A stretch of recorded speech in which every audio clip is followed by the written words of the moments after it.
Sir, the Essential Commodities Act was passed 5 years ago, and when the minister yesterday came with an amending bill, we expected that he would give us a brief report on the working of this measure for the last few years. But unfortunately, we are kept in the dark in regard to the exact working of the Act and the nature of the difficulties the minister is facing. Sir, as far as I know, many of the provisions of this enactment have been observed more in violation by his agents at the state level. The food minister may be very earnest, may be very able, and may be very anxious to see that the various provisions of the Act are implemented in the most effective manner at the state level, but unfortunately, his agents at the state level are not equally enthusiastic or equally anxious to observe the provisions of this enactment. The most important objectives of this enactment are to control the supply and distribution of commodities and to maintain a stable price level. In regard to both these aspects, I am afraid that the government has failed to realize the objectives in view. Some time passed when there was scarcity of food grains.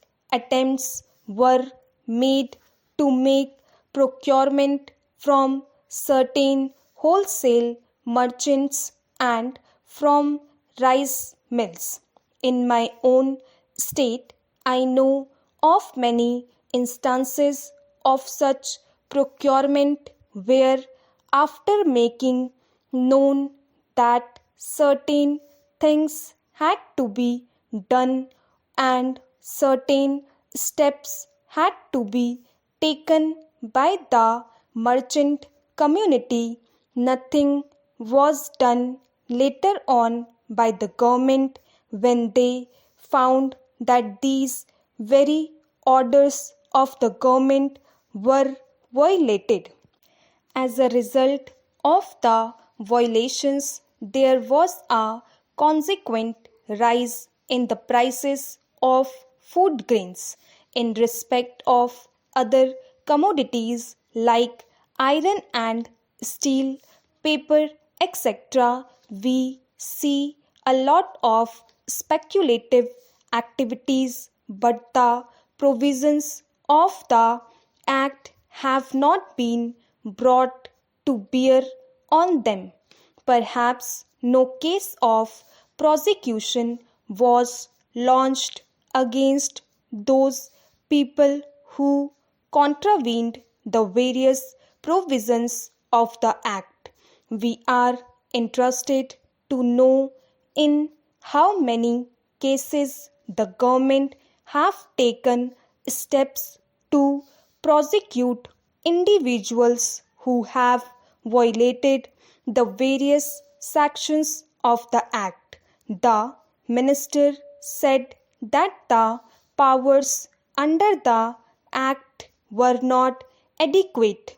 We sympathize with the food minister, but I want to know what action has been taken in this regard by the various state governments. In regard to the amending provision, I want to know from the minister what would be his difficulty even if minor offences are taken to court of law. For instance, the Motor Vehicles Act deals with various offences, both major and minor, and various minor offences under the Act are taken to courts and people are prosecuted. What is the difficulty in taking these cases of a minor nature to courts of law? There, the people will have some safety that they will get a hearing, and if the offences are really offences, then they would be prosecuted. Otherwise, they will be acquitted. Here, the minister says that there should be a security deposit. If there is a violation of a particular provision of the enactment, then the executive authority will have the power either to confiscate a part of the amount or the whole of the amount. We are clothing the executive authority with more powers. I do not grudge giving powers to the executive authority provided they are used properly and effectively and in a most fair manner.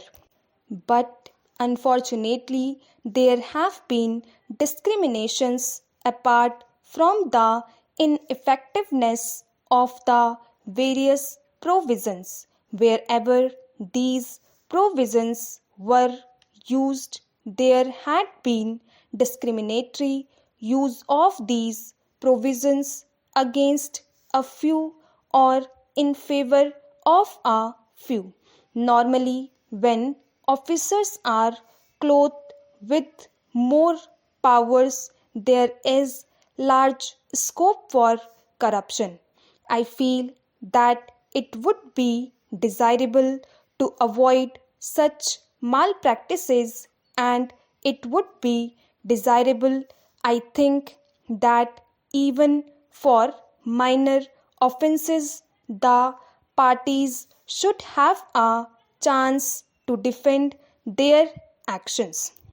I do not think that this problem of dealing with minor offences will become complex or complicated in any way if we take them to courts of law.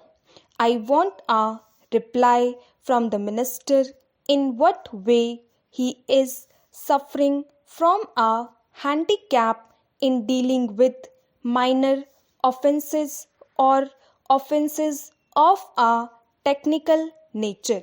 The honorable member made the point that even if this thing was acceptable to the House, he did not know what amount would be demanded as security.